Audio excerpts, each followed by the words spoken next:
Good evening. Welcome to tonight's presentation of Fashion at the Library, Fashion of the First Ladies. I'm Rebecca Roberts from the Library Events Office. Tonight's event is part of Fashion at the Library of Congress, The Threads That Connect Us, which is the library's special America 250 initiative, exploring how fashion tells the American story through creativity, culture, design, and expression. This initiative is made possible through the support of the Ford Foundation, the James Madison Council, the Library of Congress Federal Credit Union, and the Friends of the Library of Congress, affectionately known as FLOC. You can join FLOC and support programs like this by visiting loc.gov/friends to donate and become a member. Can we agree that the role of First Lady is a little bonkers, right? You have all of the scrutiny and all of the criticism, but you have no real job description. You have no real roadmap to success. You weren't elected. You didn't apply. And in some ways, you're supposed to reflect, the ideal of American womanhood. But what even is that? And how do you handle when it changes in real time?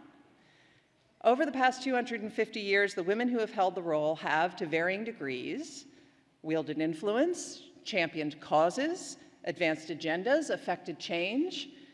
But one thing every single one of them got attention for is what they wore. And make no mistake, I don't think the focus on clothes is frivolous in any way, because as any First Lady will tell you, fashion is politics. Fashion is diplomacy, it's cultural influence, it's social pressure. Fashion is power. And nobody understands that better than the four people we have assembled to talk about it here on the stage. I can think of no one better to talk about that intersection of fashion and power. So starting here on stage right, y'all's left, Clinton Kelly, television host, style expert, and author.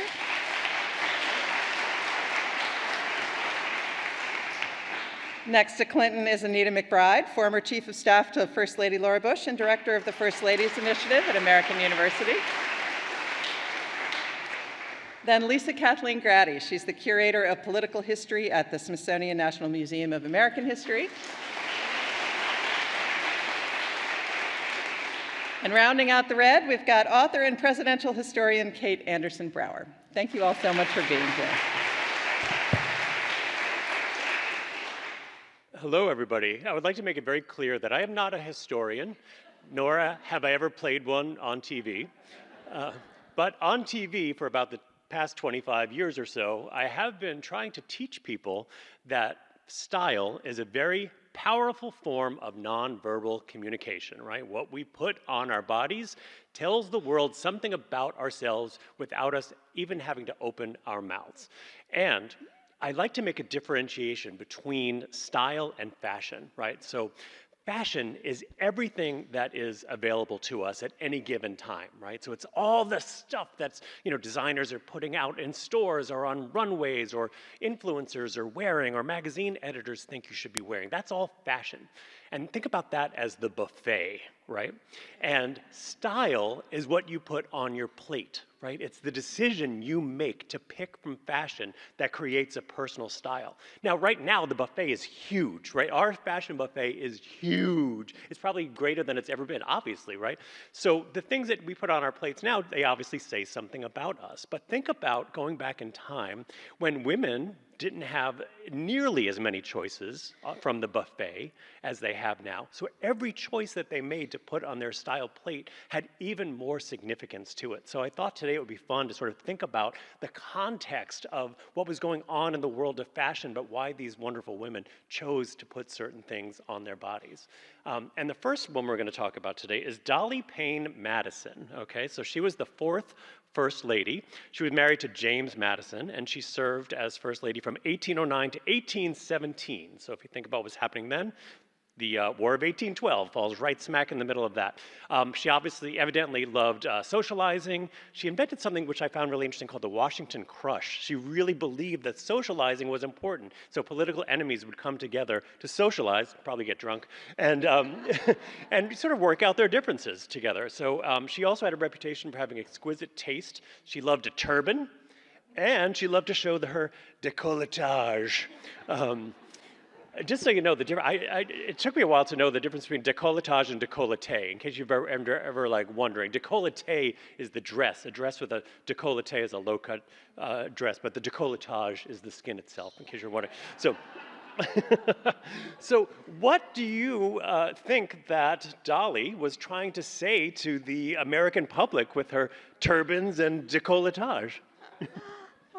Okay, that is great way to start this. You've made it so fun already. I think one of the best stories that I've read about Dolley Madison and how she wanted to present who she was is, when she was excommunicated from the Friends group, from the Quakers. I mean, that's where she decided she was going to ditch the conservative garb and wear the beautiful colors, the turbans, the plumes, so that everyone knew where Mrs. Madison was in the room at these events, of course, that she was hosting. She really did set a standard of social entertaining in the capital city that went unmatched for decades. But her color, she never had been to Europe. She was homeschooled, she was homegrown, very down-to-earth person. But she did understand, to your point, style. And of course is remembered for bringing these beautiful, sort of rich fabrics and colors and being noticed and being seen. Is it on? Yes. I like the way she's called Queen Dolley. It's interesting that in our republic, our democracy, we immediately give the word queen to a variety of first ladies. Our Democratic queen, our Republican queen, the queen of our nation, because we want that from a first lady. We seem to want a regal presence, and Dolley's trying to do that, and she's in that unenviable position of trying to create that dignity and glamour that can compete with the crowned heads of Europe. She's got to, in a city that isn't a city yet, in a city that is a mud hole, she has to, where diplomats are essentially getting hazard pay, she has to set a fine tone so that the ambassadors from France and Germany and the United Kingdom especially are writing back dispatches that say the United States is up, running, and can compete with us, and we should respect and listen to them.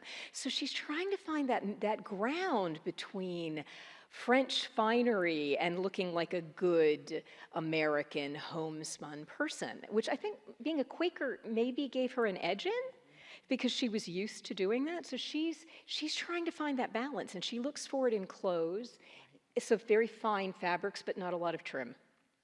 And she does that in the house, Philadelphia cabinet makers, not imports from France. And I find that interesting that she's using her style to telegraph all of that. Mm-hmm. And I think she also, the turban, which I think is really interesting, that she chose to wear, it wasn't a crown, but it was regal. And so we're so close to the Revolutionary War, we're so close to 1776, and I think she's trying to send a message that she's not a queen, but she is a regal person. And I think also she had the years of experience being the de facto first lady when Thomas Jefferson was president. So she had the wherewithal, the experience to host these parties and salons where she brought people from different parties together. I think that it would be wonderful, I'm sure we all could agree, if there was more of that bipartisanship now. And she worked to do that. And I think by throwing the first inaugural ball is another sign of wanting to celebrate this very young country. And she really sets the standard. All first ladies after that for a century want to be Dolley Madison. Yeah, exactly. She sets the bar. Yeah. And everyone's trying to meet her. And mentored many of them after her. All right, let's move ahead in history a little bit to Julia Gardner Tyler. Not the most well-known of the first ladies, I would say. I hadn't really heard of her until yesterday. But she's got a fascinating story. She does. Yeah, she served a fairly quick stint as First Lady from 1844, I think it was, to 1845. 8 months. 8 months. 8 months.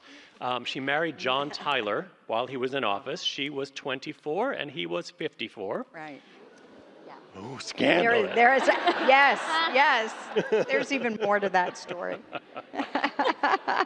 And it turns out she came from a very wealthy family. Her maiden name, Gardner, is, I don't know if you've ever looked at a map of Long Island and you've seen an island between the two forks, Gardner's Island. So she's sort of a Hamptons girl, the original Hamptons girl. So, and a Long Island lady, just like myself. I don't know if she talked like this. Where's the dog? Let's have a cup of coffee, like my family does. But so she was evidently very beautiful, a socialite, and a model, our first model first lady, which I thought was really interesting. And being a model back in the day wasn't necessarily something that anybody had high regard for in higher social circles, right? Plus, the magazine of where she was a model for was for a department store, not necessarily a department store that was at her class of how she was raised. So it was a scandal. Don't diss Macy's, because Macy's paid my rent for a long time. I'm not dissing, but her family certainly did. They were mortified that she did this and actually plucked her right out of Long Island and sent her to Europe for a year and really to, I think, get some more training in her refinements. But she came back, and she was dating a young John Tyler Jr. And then John Tyler Jr. sort of fell out of favor with her when John Tyler Sr. starts dating her, and then they get married. It's about a year after his wife had died, right? So here's another scandal. This is a young woman who was on a mission, right? And she at 24, she's already in two scandals, but a beautiful woman and a beautiful figure. So everything that she wore just looked exquisite on her. And she's determined to set a stir in Washington and to use those graces and refinements that she's just been to Europe to learn. Right. So she decides that she will be the regal first lady. So the young woman who was presented at court where you wear, the feathers in your hair, she decided she would do that in Washington. So she greeted people. It had been a little less Dolley Madison's crushes ain't on anymore. Right. She sat on a dais in an armchair with ladies in waiting who she brought around with her to other events wearing white with feathers and greeted people that way. And that rocked some people back on their heels. And there's splits as to whether this is kind of a cool thing, and isn't she young and lovely, or has this young woman lost her mind? Where does she think we are? But being young and vivacious, she got away with it. She was actually called Lovely Lady Presidentress. Yes. That was her title.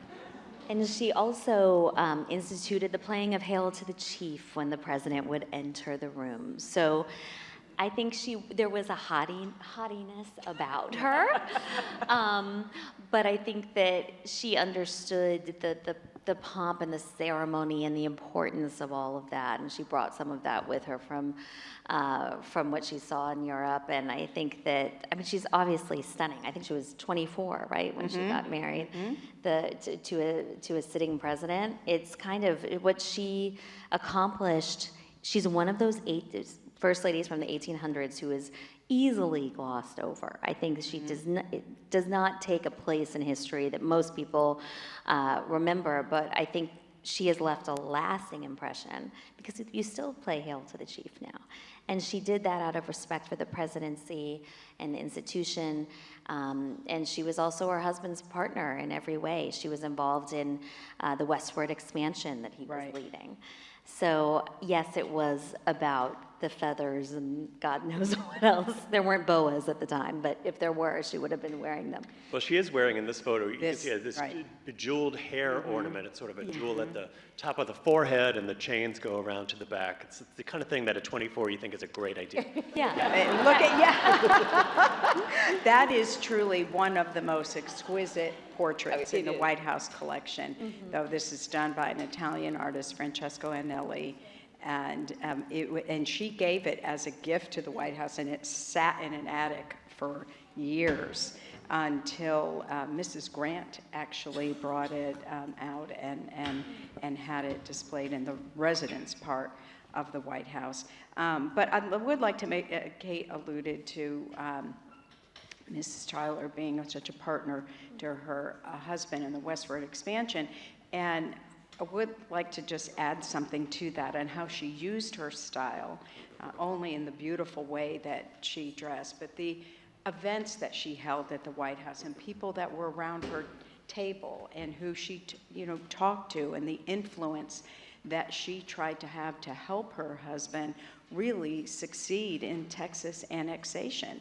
And she was a big part of that. And she would have cabinet members, legislators, anybody who could help her husband achieve that. So in 8 months, and she really did have an impact, but is a footnote to history, as Kate mentions. And her final ball was an enormous grand finale of nearly 3,000 people that came through. Is that about right?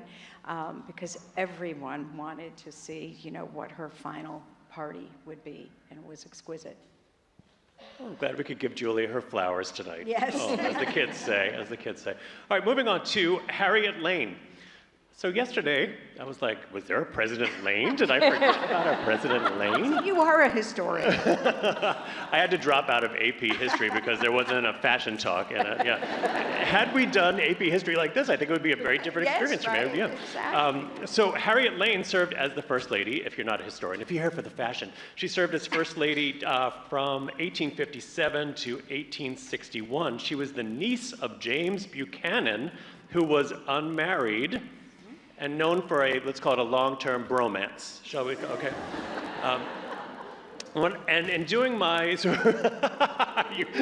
go like, yeah. No. Anita's so embarrassed of me. No, I'm just No, kidding. So in doing a little research on her, I realized I like to think of her as like sort of the first style influencer, because she's not necessarily wearing the fashions of the time. She's putting her own spin on things, which I thought that was really interesting. She was a young woman. Obviously, I can't remember how old she was when she was serving as First Lady, but I would imagine 27. that the young women of America really had somebody to look at here as a role model, especially because she wasn't married to the president. Do you want to start that one? Well, when Harriet was James Buchanan's niece, she was orphaned at the age of 11, so he has been her guardian since then. He sent her to posh schools in D.C., introduced her into society, and then when he was Secretary of State, scooped her up and took her to Europe with him, where she was presented at court. He was ambassador to the court of St. James. Right. So she's presented to Queen Victoria, becomes friends with Queen Victoria, and picks up that, and is accorded, very unusually, is accorded the status of an ambassadorial wife, because she is this man's hostess and the leader of his household. So she has that status from a very young age, and then comes back, he confides in her, he wants to be president. She does a little campaigning, which has never been heard of before, but meets with some potential donors who might support him, and becomes then the mistress of his White House. We never get away with saying that anymore. But it used to be the name of the exhibition. We could never say that now. But runs his White House. But she brings that style, again, that European style with her, and a low-cut décolletage. Yes. And everyone was copying the low-cut décolletage at the time. She was an it girl, right? This is not her. Yes, it is. Much later. This is her later in life. Okay, later in life. That is not how she looked at 27. No.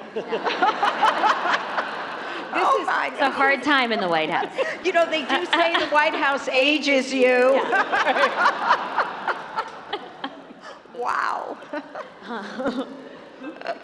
But she did like her ruffles and a lot of She was ornamentation. the First Lady of the land, right? Yes, That was what yes, she yes, was, she that was referred to term that. was used for Harriet Lane. And in some ways, I think it would be much easier to not be married to the person that you're serving in that capacity as a hostess. You're not, there isn't the pressure in the same way as one has having to with their take husband. care of your husband. There's a level of latitude that you can have as the saucy young niece that you might not get as the wife, who has to be solemn. You're gonna let the niece be a little more adventurous and flirty, and she is flirty.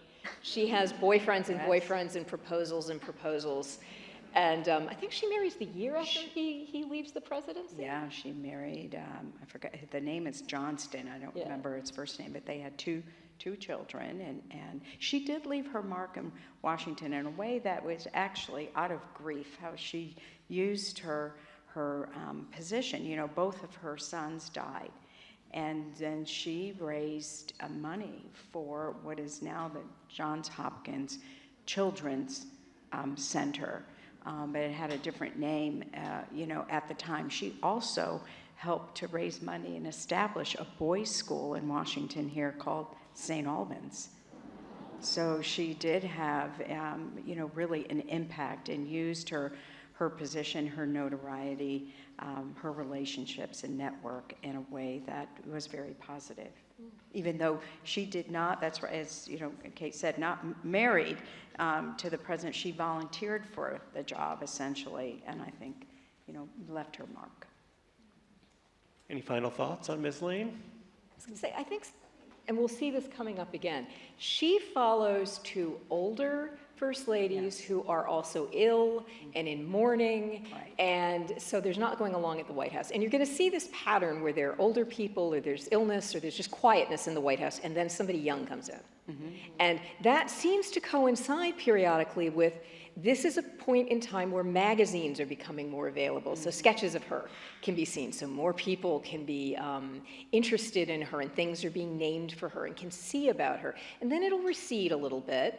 Now, having said that, we'll see in the next person, but you'll see this repeating. So the emphasis on first ladies in fashion seems to increase when there's more news reporting, when there are more magazines, when photography comes out, when there are more ways to see the person. And everyone loves it when there's youth in the White House. And, you know, Anita knows this too. It's that when you had the young kids, the Kennedys in the White House, or the Obama children, or, you know, the Bush daughters, they weren't in college, but still when they would come to visit, there was some youth and some energy there. And I think having someone like Harriet Lane there to, I mean, think of what pressure was taken off of James Buchanan's shoulders having her at these events. She was young, she was kind of viral. She went viral long before it was a term. And yes, she didn't have ownership over her image, and I think we'll see that with the next First Lady that we talk about.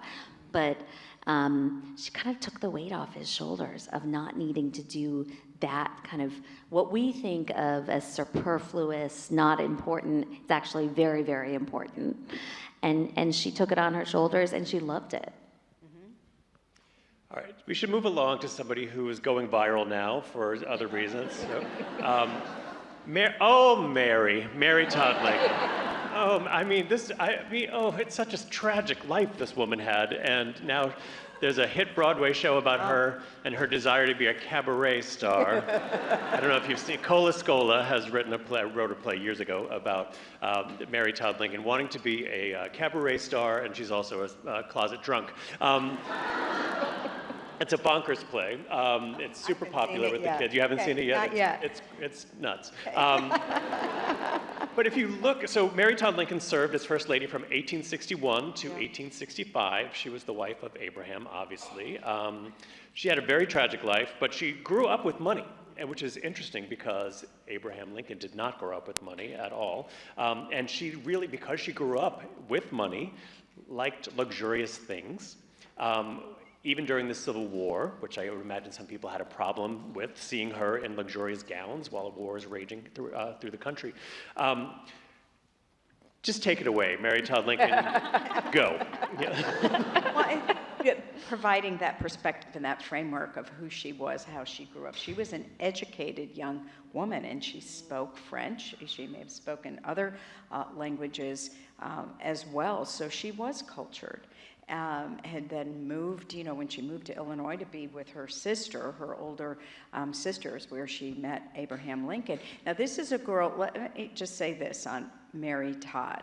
Mary Todd knew from when she was a little girl she wanted to be First Lady of the United States. And she was going to marry a president of the United States. And she saw, you know, something, of course, in Abraham Lincoln that he didn't even see, you know, in himself. But the two of them, you know, together, I mean, and he wouldn't have been president without her, because he had his doubts.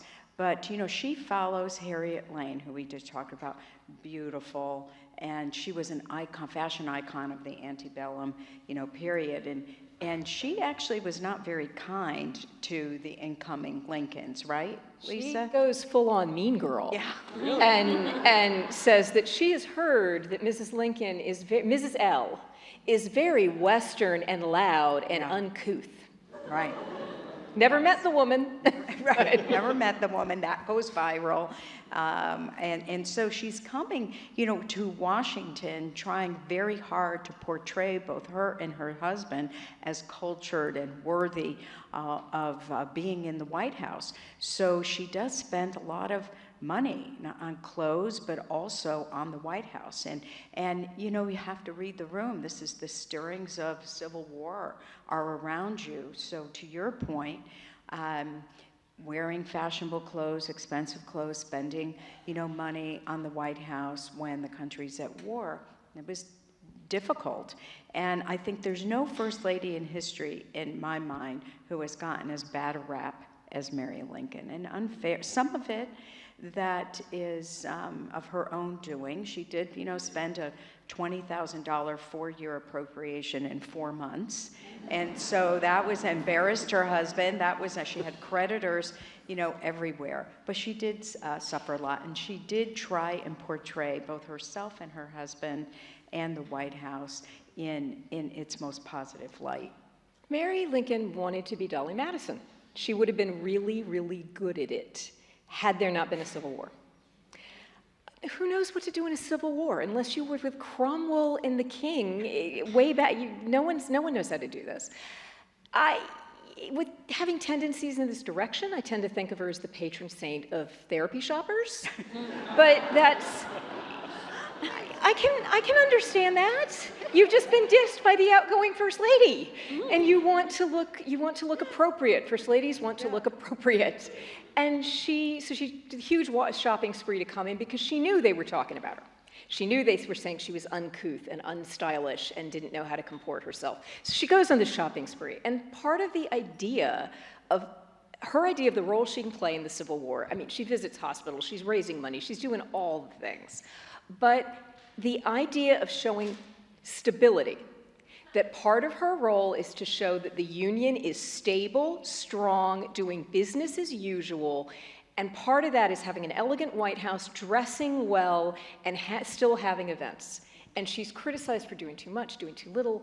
She won't publicize that she's going anonymously to see soldiers in hospitals. They're trying to get her to say that. Mary, they'll like you better. No, that's not why I'm doing it.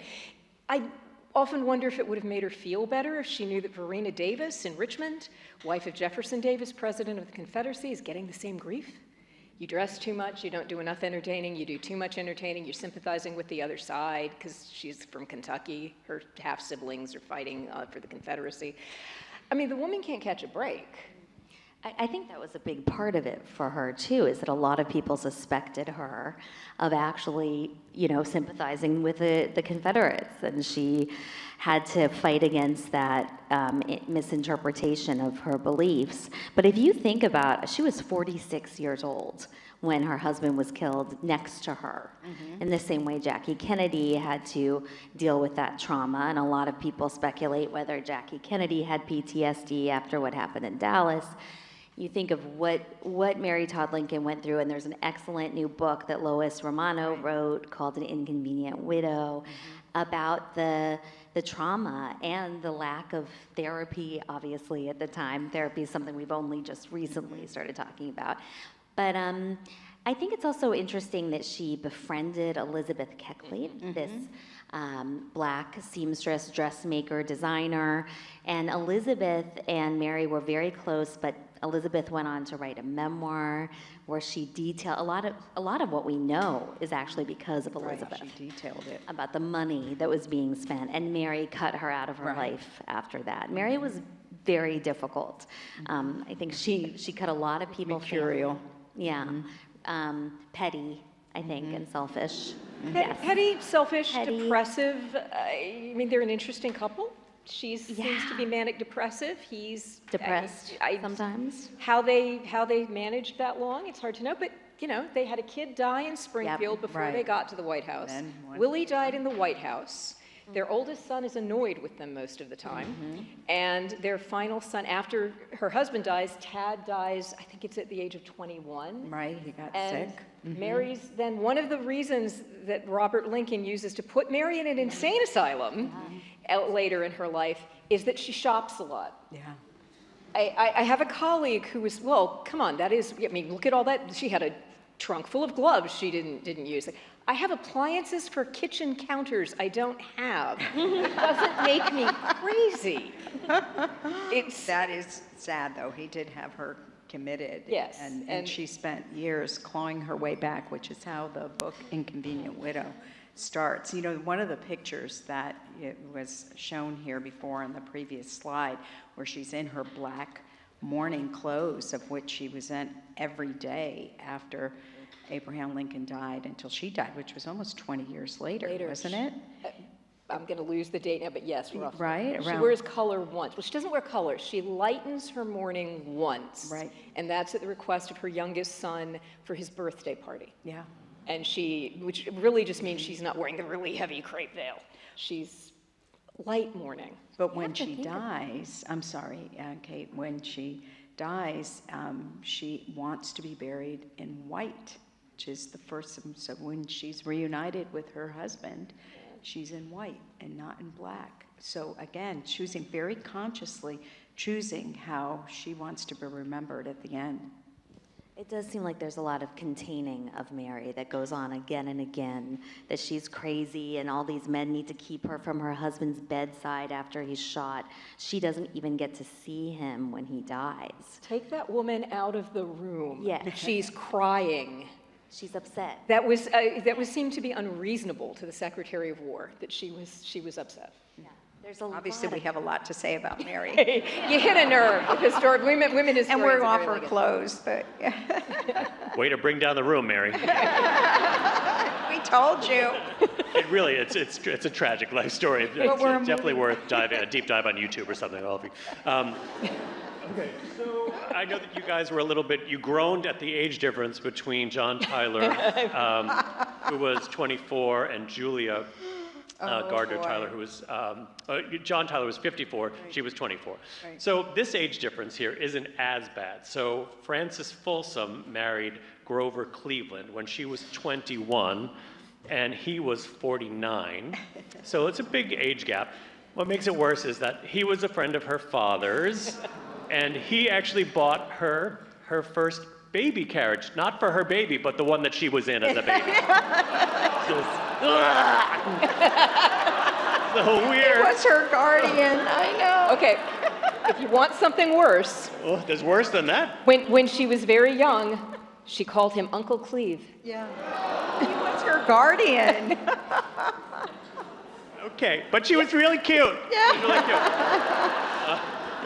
She served as First Lady twice from 1886 to 1889, then Right. again in 1893 until 1897. She became a real press obsession, right? She received a lot of criticism from the Women's Christian Temperance Union for her décolleté dresses. All about how many times can we say décolleté and décolletage tonight? Yet her style was widely copied, even though she got a lot of criticism for it. American ladies seemed to love it, and I found it it's very Euro-inspired, right? She decided that she was not going to wear a wire bustle, Right. and she put the wire bustle business out of business in America, but she didn't want to do wire bustles anymore. And her hairstyle, which I love, because I call it the Ann B. Davis from Total Alice from Brady Bunch. Yes. Yes. I'm never going to Totally be able Alice to from Brady But unsee it Bunch. that. had a name. It had a name, the a la Cleveland. The a la Cleveland. Women wanted the a la Cleveland at the hair salon. It's incredible. But she did, to your point about Europe, yes, she did. And that's where she got her full trousseau, and her gown was made in France. I mean, again, a young, cultured young woman who loved beautiful things, and her husband indulged it. But yet wanted privacy for her. I mean, they were walking a very interesting line. She's a college-educated woman, but he doesn't want her making public statements. So she's at that edge of new woman But, so she's trying to find ways to use that. And she uses her style for some of that. She knows she's got popularity. I mean, we were talking about this yesterday. So she tries to use it for good causes. But also, this poor woman becomes the face of 80 million products she's never heard of in her life, never used in her life. But there is a whole world if you want to start collecting First Lady stuff, you can find trade cards out there with Frances Cleveland's face on them that says, Mrs. Cleveland loves this thread. Yeah. Or this is something about the thread that binds together the country, and it's got Grover and Frances with hearts around them. It got so bad, her husband wanted to try and pass legislation that said you cannot use women's images without their consent. It didn't go anywhere, but it's kind of modern. Yeah. To try and keep her sheltered. And during their second administration, she's kind of the Jackie Kennedy of the 19th century. People are that obsessed with her. But then they became obsessed with her children as well, and that got creepy. And so they lived, if you ever wondered why Cleveland Park's called Cleveland Park, that's where they lived. It was the country, and so they had a house out there so that she and the children could live away from the White House. And the Baby Ruth bar, the candy bar, is named after one of their children, isn't it? Is that a story? After Babe Ruth. After Babe Ruth. That was the story they used in a lawsuit. So is that right? Yeah, so that they could say it wasn't named for Babe Ruth. Because Baby Ruth Cleveland had been dead for decades by the time they invented that candy bar. All right.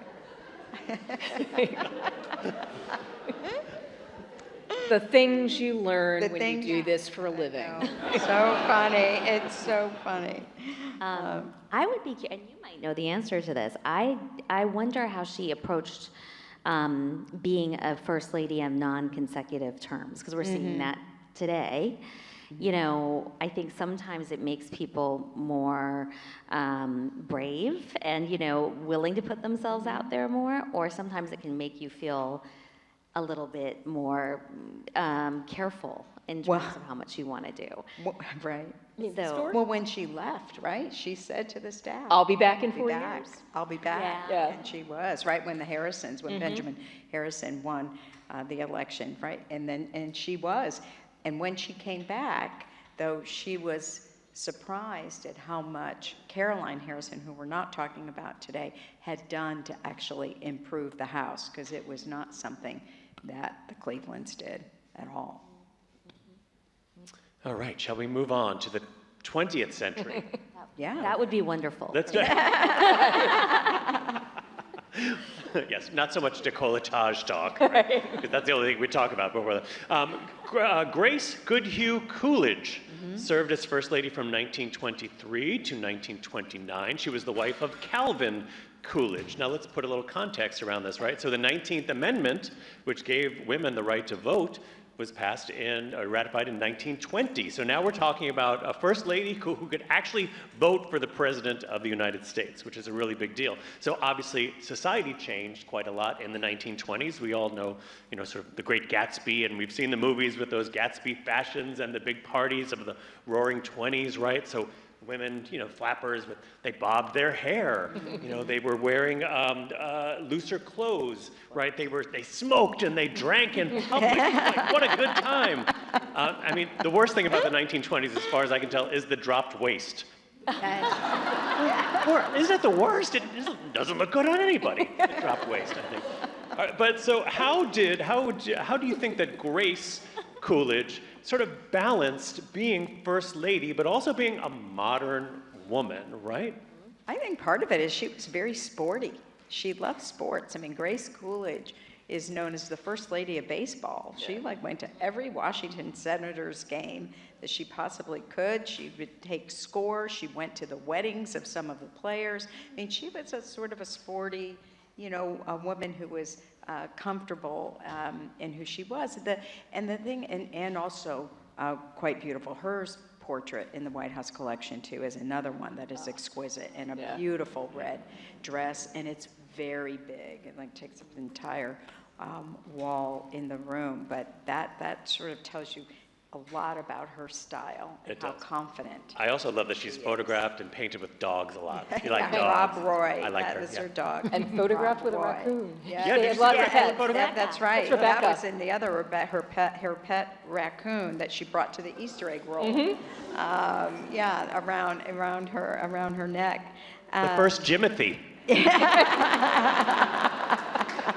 Oh, isn't that the cutest little thing? Oh my God, I love Jimothy so much. You know Jimothy? He's got a problem, but he's adorable. Sorry, I didn't mean to take us off track. okay. So back to Grace. Grace Coolidge. I think the only other thing about her that I would say, and you two may want to add more, is that, you know, after a period of time where first ladies before her were having a little bit more activism because they had had the right to vote now for a few years, her husband did not want her to have a public role, but he wanted her to look beautiful. And she humanizes. Calvin Coolidge's nickname is Silent Cal. Yeah. At a dinner party, two women told him they'd made a bet that they could get him to say more than 2 words, and he responded, "You lose," and that was it. He's also a tightwad. But the one thing both for the country and himself, but the thing that he spends money on is her clothes. Yeah. He thinks that she is beautiful. He wants her to not wear the same dress twice. He window shops for her and comes back with hats and clothes, or tells her she needs to go and see something. The Secret Service goes with him to stores to window shop. She caught him measuring and snuck out of the room. He was measuring around one of her hats once and knotting a string, and she didn't know why. They went on vacation, and there was a hat box in the luggage because she bought her a new hat. So he loves her and thinks she's beautiful, but he also knows that she's fulfilling this role that he can't. She's humanizing him. She's doing that touchy-feely stuff at the Easter egg roll. She's showing them the raccoon. She's, that did not sound good. A lovely pet raccoon named Rebecca, and I think the other one's name is Rascal. But she does the handshaking and the glad handing. She attends events without him to make those public overtures and to create that fondness in the crowd, not just for her, but for Calvin and the administration as well, because that's true. That's one of the jobs the First Lady has, is to make you like the administration. That's part of what comes on their plate, and she's very good at that. And then quietly doing public service work. I would say that Rebecca, the raccoon, was actually sent for a potential Thanksgiving meal to the Coolidges. Attention for it. What? And yes, That was what it was and Grace intended was for. horrified. I don't understand what you're talking about. What? No turkey for you. Are you telling me that people would eat raccoon? Oh, on that was Thanksgiving? sent to them as a gift for a Thanksgiving. Oh my God, this is the as worst a day of my life. I didn't even know. Why are you And telling me she this? wanted it as a pet, so she'd wear it around her neck, and yeah. But as far as her fashion, she was an eccentric person, loving the raccoon as much as she did. But you know, one of the things we talked about, and I was thinking about before this, was which First Lady, which style would you want to emulate? And I think everyone would say Jackie Kennedy, right? And there's that glamour, I know it was coming up. But I actually think Grace, because look at how amazing she looks, but comfortable. And she kind of made athleisure happen at a time. You know, she was playing tennis, she was running, she was hiking. She liked the knitwear. Yeah, and she just liked to be comfortable and be out there. So I actually think of all the First Ladies that we're talking about today, her style translates really well to the moment. When she would be wearing Lululemon leggings, you know what I mean? I'm a fan. All right. I'm still caught up on the raccoon thing. Okay. So let's move on to Mamie Eisenhower. Yes. I have so much to say about those bangs. I know. And people were doing it. That is not, I don't think there was an a la Eisenhower. Yeah, there was an a la Eisenhower, I don't yeah. This sounds mean, but it's not. But have you seen those videos on TikTok or on Instagram where women will cut their own bangs by twisting? They take all their hair and twist it, and then they snip, and then it springs and looks like that, and they cry? Yeah. I could literally watch that. I could watch those clips for days, yeah. And I have. So that's the bang that we're seeing right there. Anyway, so Mamie Eisenhower served as First Lady from 1953 to 1961. She was the wife of Dwight D. Eisenhower. You know what? I think today we might call her the trad wife of the crowd. She was a very traditional wife. Now, this was an era of economic prosperity, right? The peak boomer years for boomers being conceived during this administration. And there was a Mamie look, which was very influenced by like Dior's new look, right? So it was like very sort of fitted bodices, the sort of V neckline, flared skirt. She liked gloves. She liked the color pink. There was even a shade of pink named after her. There's a couple dresses that she wears that remind me so much of Grace Kelly in Rear Window, like that very classic 1950s silhouette. So Mamie Eisenhower, not obviously, but as I learned, was a military wife, right? So how did her military wifehood impact her style, do you think? I always feel like Kate. I always feel like you're the last one to talk. I'm going to be the first person to talk. Say everything that. Okay, I would say about Mamie is that this was a time, as you're saying, when there was no more Rosie the Riveter, right? It wasn't World War II. We were coming off of that. She wanted to project that you should be a wife and mother. So get back in the kitchen. And she was going to show that you could wear these kind of big skirts, and she looked always very, very put together. She loved being in the White House. She resented it when Jackie moved in. Her husband was the supreme Allied commander in Europe. There were huge, long periods of time where they weren't seeing each other. And as you know, First Ladies see their husbands often more when they're in the White House than they do during any other time. So I think that she just reveled in it. And Mamie Pink, as Clinton said, was like her color. And Jackie moved into the White House and was just absolutely horrified by what she found. It had not been taken care of, and it was very kind of. She said that she didn't want to dress like a grandmother, but to me, she does seem to be dressing like a grandmother. But it's a very distinctive style, a very distinctive look, and it's somebody who just reveled in the job of being First Lady and being her husband's biggest cheerleader and supporter. The ceremony, she loved the ceremony of it. This was a general's wife. She was used to moving around a lot, and that was the first thing that she focused on in every home that she went to, was getting their bedroom put together. And the pink and green of the White House bedroom is famous. And if you walk into houses today that may have been built in the 50s and 60s, and there's pink and green tile in the bathrooms, you can thank Mamie Eisenhower for that. And appliances that were pink. You can thank her for that. But she was a formal person as well. There were more state dinners that were held in their period of time than anyone before them. 37 dinners in 8 years. That was quite a lot. But they were used to being on. He was for sure on the global stage, and they knew so many of these leaders. But anyway, I mean, her style was unique, and for a woman of that time, a traditional look of a woman of that time.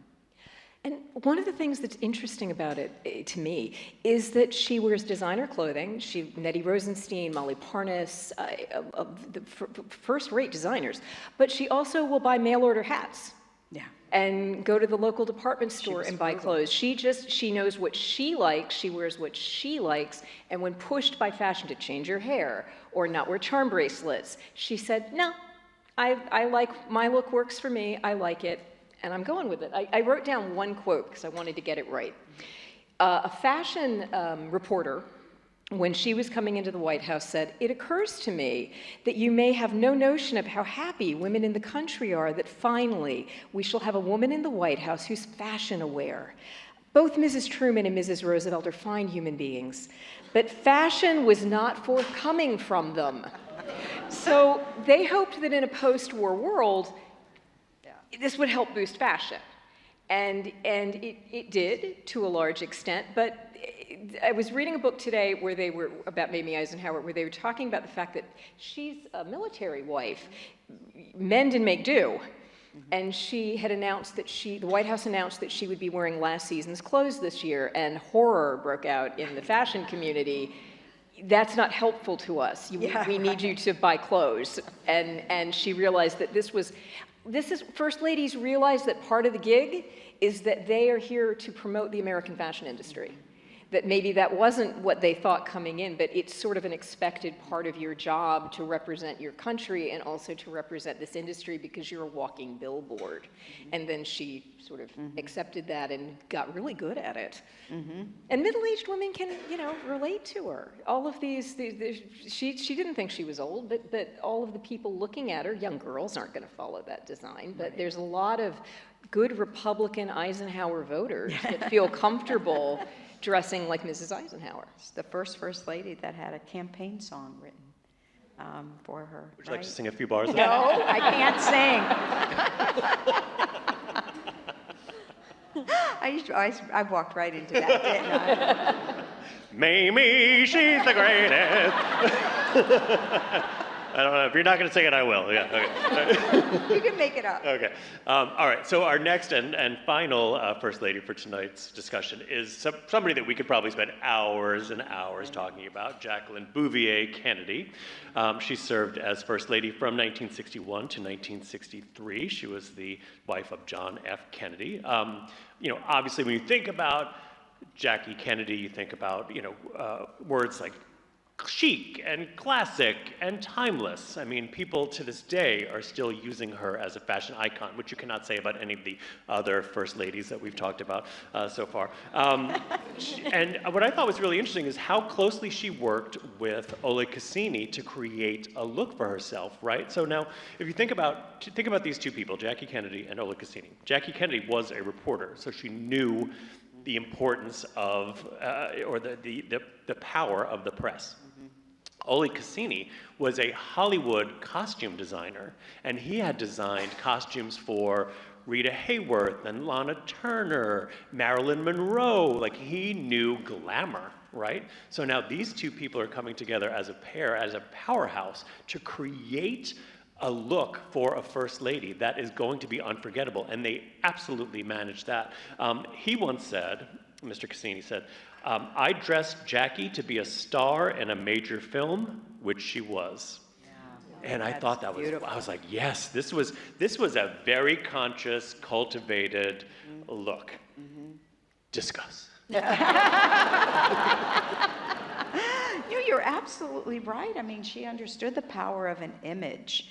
And to be aligned with, someone that was synonymous with the glamour, and to take this young, beautiful woman who had, style since she was a little girl. I mean, she of course was surrounded by it, but her clothing, and not only at home but on the world stage when she was First Lady, really reflected an American style that was just beautiful and chic and simple without a ton of ornamentation. And even, she wore mostly solid colors too. And you think about her trip to India, right? And she wore the bright blues and the oranges and the pinks. So she would be noticed. But her style was just incredibly elegant and iconic. I think there's also my brain just went for a walk. I apologize. When I think of Jackie Kennedy and people talking about Kennedy fashion, I always think of, we think it's very modern and red carpet, that now we talk about their clothes, except, as we've discussed today, we've been talking about their clothes forever. Martha Washington said she felt like a state prisoner some of the time because people were talking about her so much. And there's a story I love that Cassini told about John Kennedy being a little nervous, décolletage, about Mrs. Kennedy's shoulders. And could she wear strapless dresses? And he talked to him about that. And when you think about the inaugural gown, that's a bedazzled, it's a jeweled, strapless bodice, but it has a sleeveless chiffon overlay. And then they move her to one-shoulder dresses. We have a beautiful example from her first state dinner on exhibit at the museum right now. And then they move her finally to strapless dresses. Turns out, public like Mrs. Kennedy's shoulders just fine. Yes. But there's a worry. There's always a worry and always a conversation, because they just, could Mrs. Kennedy wear a bathing suit at the beach? What else is she going to wear? You know, can you wear shorts in the Grand Canyon? Well, what do you want them to wear? A suit and heels? It's part of this, and Jackie Kennedy, to me, seems to be one of the people that starts smoothing that down. That yes, you can dress like a person living a normal life. I can wear a sleeveless A-line dress and play with my children and look okay to talk to you. And she sort of gives people the ability to be nice, look good in their normal life, but dress appropriately to live it. I think that, you know, at the beginning, JFK worried that women in America would be intimidated by his wife. They would be intimidated by her wealth and her style. And then he saw it was a huge asset, and he was like, come on, come with me to every campaign stop. And then there's this great story that one of JFK's friends tells, where they're sitting in the limousine going to the inaugural ball, and to your point about what she's wearing, she looks so stunning that they actually push her forward so that the photographers can get a view in the back seat and get there's a beautiful photograph of her where she's kind of looking over her shoulder in the inaugural gown. And they realize that, you know, women, it will be very hard for anyone to actually look like Jackie Kennedy, right? But you could get your hair cut like her, and you could buy a pillbox hat. And but I think that we would be remiss if we didn't mention that the designer of her wedding gown was a woman named Anne Lowe, who is a black designer, descended from enslaved people, grew up, I believe, in Alabama, and unfortunately, there wasn't a lot of credit given to her work at the time. But yet, think of this, you know, it's 1953, the wedding of the year, 1,000 people were invited. It was like the place to be seen. And you're wearing a dress by a black woman during the Civil Rights era.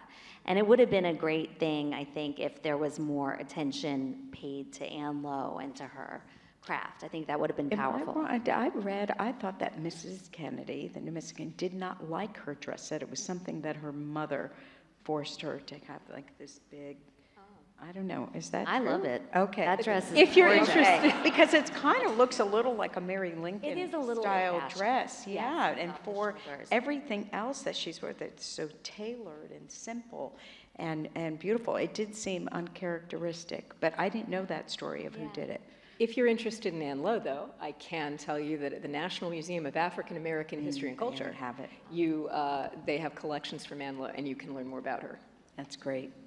And that famous pink suit was not a Chanel suit. The suit that she wore in Dallas. And Knockoff Chanel it's a suit. knockoff Chanel suit. Well, if it's made by Cossini, I suppose it isn't a knockoff, but it's inspired by Chanel. It's Chanel-styled suit. Yeah, just I can't help beautiful. but think about how many times on What Not to Wear I recommended like a pink tweed skirt suit, and I was like, you can break it up. You can wear the jacket with jeans. Right, exactly. Well, she actually was given this amazing, beautiful fabric from the King of Saudi Arabia, Mrs. Kennedy was, and she had this beautiful skirt made out of it, but then had different tops, a green velvet top done for it and more of a gold top. I mean, she knew it. She It was knew like what a she capsule was doing. collection she was doing there. She yeah. was a capsule collection, exactly. All right. Anything else about Jackie Kennedy? Or before we open it up to a Q&A, right? We're doing Q&A? Yeah. I would If you just have a say question, raise your one hand and final we'll thing get about Jackie, because I think that she is the first lady to make sure when she went abroad that she wore, in this case, if she went to France, she did wear a French designer. Yeah. Because you're sending the message of respect. And of course, we all know that she like charmed the pants off of Charles de Gaulle. But I think that she used fashion in a diplomatic way, in a way that I don't think we had seen before, or maybe even since. Well, you bring up a good point. Didn't she come under a little bit of pressure for not wearing enough American designers? Yes, Right. Yeah. a So lot. that she did. But then when she went abroad, she would wear the foreign Wear designers. so she would save those Yes, European but here designers for she- European trips, right? Yes. Her sister Lee would sneak in Givenchy clothes to the White Yeah. House. Okay. Anybody have a question out there? I can. Yes. One there, that gentleman. Yeah. We're bringing a microphone to you. Oh, Sorry. all right, Yeah. we're starting in the back. We'll get to you, though, I promise. Yeah. Okay, good evening. I had a question just regarding like teams, like we just talked about with Jackie Kennedy, how she worked with Oleg Cassini, and we didn't really hear, or I didn't really hear, like, were the first ladies working with specific teams? Like now we know like the stylists that they work to, and it's very, not calculated, but they're very much thinking about how their fashion is going to influence when their husbands are in the office. Did we see that historically, or has that been a recent change? I think that's a really interesting question, because when did it really become a conscious decision to build a brand, you know, as a first lady?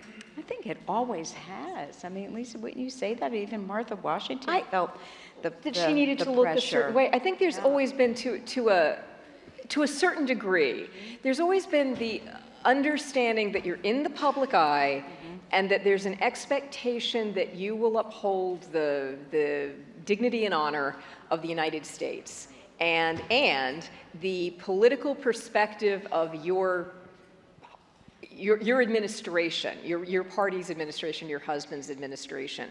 And that can go everywhere from somebody like Carolyn Harrison specifically saying, I wear American clothes, American-made fabrics. They show American floral motif. I mean, this is part of her brand. To have a team of I don't know the first lady that Well, Michelle had a stylist Obama team. had Meredith Coupe. Yeah. But I mean, I think she really was the one who started this with working with a stylist. I think Nancy Reagan did some of that too, but to have a dedicated person who she knew from Chicago, who she brought with her and still Right. works with, I think it would be Michelle Obama who really started that we know of, for sure. Yeah. that we know of, yeah. Sure.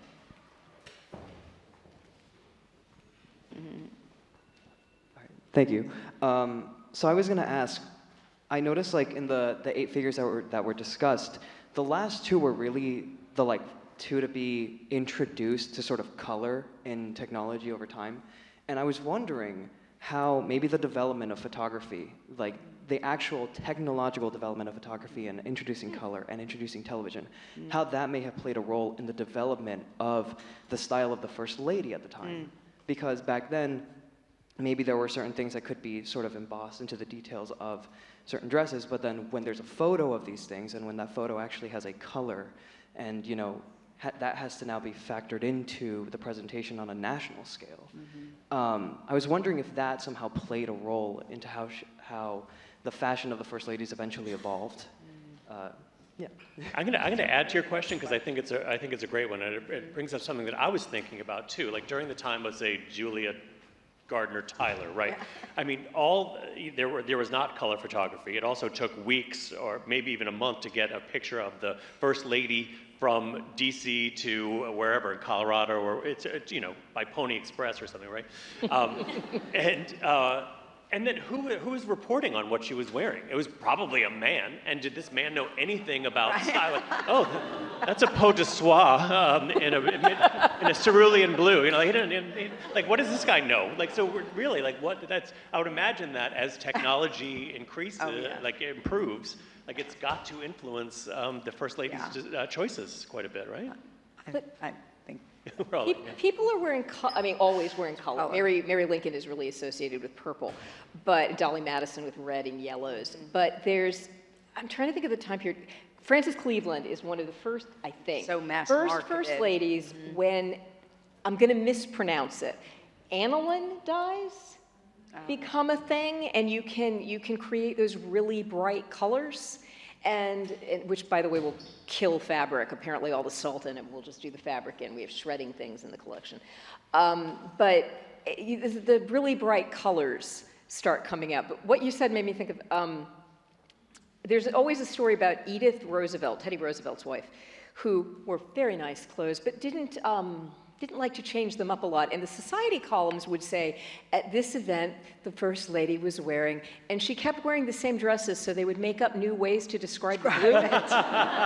Today she wore a dress of cerulean blue, and now it was a lovely muted, and then they started calling it Edith Blue and Alice Blue, because they needed to describe the colors to the public who were seeing black and white photographs. And you know, the onset of being on television, being more photographed, being seen, really does put additional pressure on the First Lady, who now, I don't know when it started, but I know we certainly did it in the White House. Everything that the First Lady wore, it had a plastic, you know, folder that was attached to the hanger that said when she wore it, what she wore it to, so that you would never repeat that again, particularly if you were going to the same event like the next year. So there is pressure of how you're photographed, seen, remembered, what you wear. And I think to add to that, I think it has more to do with the television age, social media, than with the actual color saturation, because they didn't know. At the time, you wouldn't have really known the difference. I don't think it's more the media, the fact that they never really have time where they're not being scrutinized. I mean, think about President Obama's tan suit and how, you know, we're just kind of picking apart everything, or, you know, we're not talking about current first ladies, but like messages that are sent, like Melania's jacket. You know, these are things that they know they're being watched, and they are sending a message with everything that they do. And so I think that has to do with just the age we live in. And you think about the Kennedy-Nixon debate, people listening to that on the radio thought that Nixon won, but people seeing that saw someone sweating and uncomfortable, and they saw this incredibly hunky president, soon-to-be president, that he was debating. So looks matter a lot, unfortunately, I think, in our society, and that's reflected in the pressure that these first ladies feel. Could you even imagine in this day and age, like Mary Todd Lincoln's stylist being like, "Oh, Mary, we're going to put a filter on that." Yeah. Poor thing. Not to, I keep making fun of this poor woman. She's dead. Okay. How are we doing on time? Okay, we'll have one. This will be the last question. Go ahead. Oh, okay, no pressure. You talked a little bit about youth in the White House. Did the same pressure to dress well and be presented well carry down to their children, especially their daughters? That's a good question.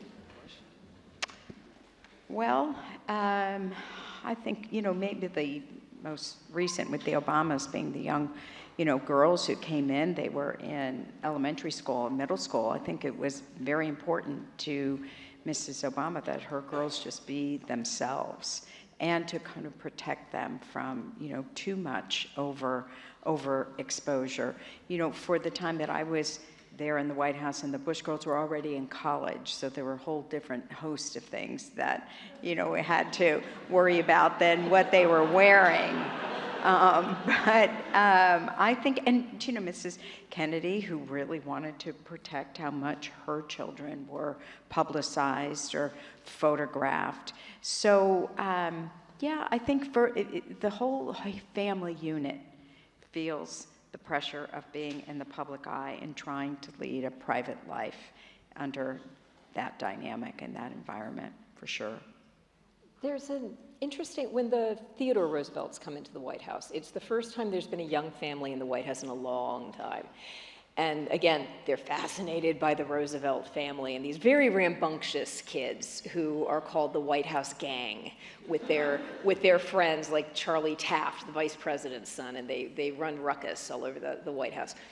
And Edith Roosevelt, who's old New York, your name appears 3 times, born, married, died, that's it. She doesn't like this, but she knows that she's married to Mr. Personality and people like these kids, and she's in this office, so she's going to have to make concessions. And photography is really ramping up then. So she has one of the first woman professional photographers in Washington come in, and they take gorgeous photos of the children because people are really interested in the kids and she doesn't want them exposed to the public. But they take beautiful pictures of the children, and if you are a publication that treats the family with respect and follows Mrs. Roosevelt's rules, you will get the beautiful photos to show in your magazine so that the public can see the children in approved poses and casual shots, and if you don't, you're frozen out. So they've always made, in the more modern world, they've made arrangements so that their children can be seen, but try to limit how much their children are exposed and maybe manipulated. for public gain? And I would say I was a reporter at Bloomberg News when the Obamas were in office, and there was that understanding, as Anita was saying, where you do not report on Sasha and Malia in terms of where they're going, or, I mean, there's real security concerns. And you give the kids privacy because they were so young, and every respectable organization really followed those rules. But I do think that I would love to say that we're done judging everyone's appearances, but we are far from it, because I remember, I don't remember if it was Sasha or Malia, but she wore a skirt that people thought was too short. Oh. Remember that? So they're not always, I think there's tremendous pressure on the kids too, and that's something that is really sad, I think, because they didn't ask for that life. All right, well, we'll leave it on that fun note. Sorry. Just kidding.